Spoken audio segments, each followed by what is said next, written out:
አሰላሙ አለይኩም ወራህመቱላሂ ወበረካቱ። ውድ የዘውድ አካዳሚ ተከታታዮች እንኳን በሰላም በጤና ወደ ቻናላችን መጣችሁ ማለት ነው። በዚህ ቻናል አማርኛ፣ እንግሊዝኛ፣ ሂሳብ እንዲሁም ሌሎች የኦንላይን ትምህርቶችን እንሰጣለን ማለት ነው። የኦንላይን ትምህርት መማር የምትፈልጉ ልጆች ካላችሁ እዚህ ስክሪን ጋር ባስቀምጥኩላችሁ ስልክ ቁጥር ኢሞ፣ ዋትሳፕ፣ ቴሌግራም አናግሩ። የኦንላይን ትምህርት እንሰጣለን። እንዲሁም በአካልም መማር የምትፈልጉ ልጆች ካላችሁ ካላችሁበት ቦታ መተን እናስተምራለን ማለት ነው። በዚህ ስልክ ቁጥር ኢሞ፣ ዋትሳፕ፣ ቴሌግራም ሀይ በሉኝ። ከዛ በተጨማሪ የኦንላይን ስራ እኔ ጋር አብራችሁ መስራት የምትፈልጉ ልጆች ካላችሁም ስራውን መስራት የምትፈልግ ካላችሁም በቀን 2 ሰዓት ብቻ ነው የሚያስፈልጋችሁ። ብቻ ዋይፋይ እና ኢንተርኔት ቤታችሁ ጋር ይኖር። አብራችሁ ከኔ ጋር የኦንላይን ስራ ከኪሳችሁ ምንም አይነት ገንዘብ ሳታወጡ መስራት ትችላላችሁ ማለት ነው። ዛሬ ይዤላችሁ የመጣሁት ከዚህ በፊት የመጀመሪያው ቀንና ሁለተኛው ቀን ላይ አማርኛ ነበረ። ዛሬ ደግሞ ትንሽ እንግሊዘኛ በአማርኛ ልቀላቅልላችሁና እንግሊዘኛ በአማርኛ ትምህርት እናያለን ማለት ነው። እናንተ ይሄ ትምህርት በጣም ስለሚጠቅማችሁ በጥሞና እየተከታተላችሁ እስከ መጨረሻው አብራችሁ ትቆያላችሁ ማለት ነው። ከዛ በፊት ላይክ ያላረጋችሁ ካላችሁ ላይክ አርጉ፣ ሰብስክራይብ ያላረጋችሁ ካላችሁ ደግሞ ሰብስክራይብ አርጉ ማለት ነው። ለእኔ ስለሚጠቅመኝ ቀጥታ ወደ ቪዲዮ የምገባ ይሆናል። እስከ መጨረሻው ድረስ አብራችሁ ይቆዩ። እሺ እዚህ ጋር እንደምታዩት ሀሁ አለ። ለሀሁ ኤች ነው የሚወከለው። ለሀሁ ኤች ነው የሚወክለው። ሀ ኤች ኤች ኤች አለ እስከ መጨረሻው ድረስ ኤች አለው ማለት ነው። ኤች አለው። ኤች የምትባል ይችኛዋ ፊደል ማለት ነው። ከዛ ላይ አናባቢው ነው ያለ። አናባቢው ለመጀመሪያ ፊደል ኢ ነው፣ ለሁለተኛ ፊደል ዩ ነው፣ ለሶስተኛ ፊደል አይ ነው። ይሄ ለሁሉም ነው። እሺ ይሄ ህግ ለመጀመሪያ ኢ ነው የሚሆነው፣ ለመጨረሻ ፊደል ለሁለተኛ ፊደል ዩ ነው የሚሆነው፣ ለሶስተኛ ፊደል አይ ነው የሚሆነው አናባቢ፣ ለአራተኛ ፊደል ኤ ነው የሚሆነው፣ ለአምስተኛ ፊደል አይ እና ኢ ነው የሚሆነው። ይህን ህግ እንዳትረሱት መቼም። ለስድስተኛ ፊደሎች አናባቢ፣ ስድስተኛ ፊደሎች ብቻ ናቸው አናባቢ የሌላቸው። መጨረሻ ፊደሎች አናባቢያቸው ኦ ነው። ስለዚህ ይሄን አብራችሁ ትላላችሁ ማለት ነው። ሀ ኤች ኢ፣ ሁ ኤች ዩ፣ ሂ ኤች አይ፣ ሃ ኤች ኤ፣ ሄ ኤች አይ ኢ፣ ህ ኤች ብቻዋን፣ ሆ ኤች ኦ፣ ሆ ኤች ኦ። እሺ ወደ ቀጣይ ስነት ደግሞ ለሉ አለ። ለ ኤል ኢ፣ ሉ ኤል ዩ፣ ሊ ኤል አይ፣ ላ ኤል ኤ፣ ሌ ኤል አይ ኢ፣ ል ኤል፣ ሎ ኤል ኦ፣ ሎ ኤል ኦ። እሺ ቀጣይ መሙ ነው ያለ። ወደ መሙ ስንመጣ ደግሞ መ ኤም ኢ፣ ሙ ኤም ዩ፣ ሚ ኤም አይ፣ ማ ኤም ኤ፣ ሜ ኤም አይ ኢ፣ ም ኤም፣ ሞ ኤም ኦ፣ ኤም ኦ። በቃ እንዳልኳችሁ ይሄኛው ህግ አይቀየርም። ለሀሁ ኤች ነው፣ ለለሉ ኤል ነው፣ ለመሙ ኤም ነው። ይሄን ከያዝነ በኋላ ለመጀመሪያ ፊደል አናባቢ የሚሆን ኢ ነው፣ ለሁለተኛ ፊደል አናባቢ የሚሆነው ዩ ነው፣ ለሶስተኛ ፊደል አናባቢ የሚሆነው አይ ነው እያለ ይህን ህግ እንዳትረሱ ማለት ነው።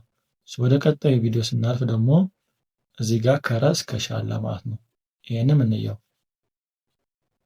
እሺ ለረ አር ነው የምንጠቀም ማለት ነው።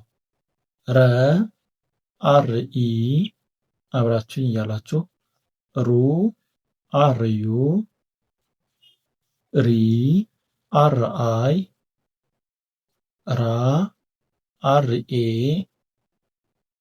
ሬ አር አይ ኢ፣ ር አር፣ ሮ አር ኦ። እሺ እዚህ ጋር ሰ ኤስ ኢ፣ ሱ ኤስ ዩ ሲ ኤስ አይ ሳ ኤስ ኤ ሴ ኤስ አይ ኢ ስ ኤስ ሶ ኤስ ኦ ይሆናል ማለት ነው። ሶ ኤስ ኦ ኤስ ኦ። እሺ ወደ ቀጣዩ ስንመጣ እዚህ ጋር ሸሹ አለ። ለሸሹ ደግሞ ኤስ እና ኤች በአንድ ላይ ይያዛሉ። ኤስ ብሎ አናባቢ ካለ ሰሱ ነው እንደምታዩት ከዚህ። ከኤስ ቀጥሎ ኤች ካለ ግን ሸሹ ነው። ኤስ ኤች እስከ መጨረሻው አለ። ከዛ በኋላ አናባቢ ይከተለዋል ማለት ነው። ሸ ኤስ ኤች ኢ ሹ ኤስ ኤች ዩ ሺ ኤስ ኤች አይ ሻ ኤስ ኤች ኤ ሼ ኤስ ኤች አይ ኢ ሽ ኤስ ኤች ብቻ ምክንያቱም ኤስ ኤችን ስለማይለያዩ ማለት ነው። ሾ ኤስ ኤች ኦ ሾ ኤስ ኤች ኦ ይሆናል ማለት ነው። ይሄን ሸሹን በደንብ ትይዙልኛላችሁ። ሁለት ፊደል ዋና ፊደል ስላለው ማለት ነው። እሺ ቀጣይ ስንመጣ እዚህ ጋር ከቀ እስከ ተ አለ ማለት ነው። ይሄንም አብረን እንየው። ለቀቁ ኪውን ነው የምንጠቀመው። ለቀቁ ኪውን ነው የምንጠቀመው። ስለዚህ ቀ ኪው ኢ ቁ ኪው ዩ ቂ ኪው አይ ቃ ኪው ኤ ቄ ኪው አይ ኢ ቅ ኪው ቆ ኪው ኦ ቆ ኪው ኦ። አንዳንድ ቦታዎች ላይ ለቀቁ ኬን ሲጠቀሙ ልታዩ ትችላላችሁ። ያኔ የተሳሳተ ነው፣ ግን አንዳንድ ሰው በተለምዶ ለምዶታል። ግን ለቀቁ ትክክለኛው ኪው ነው የሚሆነው ማለት ነው። እሺ ቀጣይ ወደዚህ መጣለን ማለት ነው። እሺ ወደዚህ ጋር ስንመጣ ወደ በቡ፣ ለበቡ ደግሞ ቢ ነው የምንጠቀመው።